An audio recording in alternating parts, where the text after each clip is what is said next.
Welcome back. Now we answer questions we've received from you, our viewers. If you have a question, visit our website, QuranSpeaks.com. Dr. Shabir, the question we have is, do Muslims believe in Immaculate Conception? Well, first, I should explain what is Immaculate Conception, because the term may be foreign to many Muslims. The simple answer is no, but let me explain first. So, Immaculate Conception is basically a Christian concept that has to do with original sin on the other hand. So original sin, many Muslims have heard about, but Immaculate Conception is the idea that Mary was conceived in such a way that she was born also without the stain of the original sin.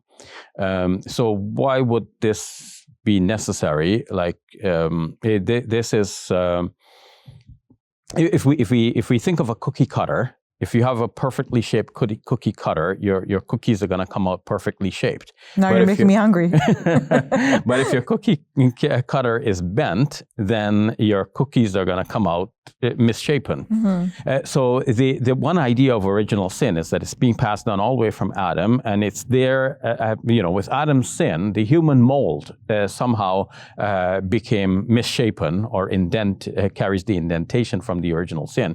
And so all human beings are coming out with that mark of the original sin. So the problem then was that if Jesus is going to die for the sins of the world in the conception of some Christians, most Christians, then he himself had to be free of original sin. But then if he is basically a carbon copy of his mom, then his mom has to be freed of original sin too. Otherwise, it keeps going back. Mm-hmm. So to cut it short, the idea is that Mary was conceived immaculately, which means in such a way that she did not receive the stain of the original sin. And of course, in the Islamic faith, there is no such thing as an original sin. There is original forgiveness. God forgave Adam and Eve for what they had done. And each child is born free of any stain of original sin automatically in the Islamic faith. And if we commit sin, we ask God for forgiveness, and He forgives us.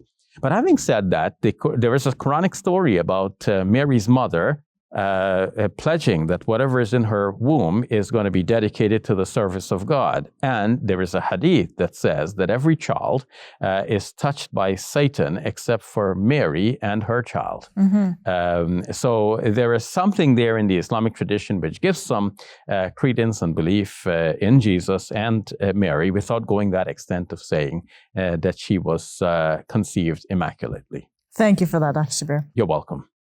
If you enjoyed this video, click like and subscribe. And please donate to support our work at QuranSpeaks.com.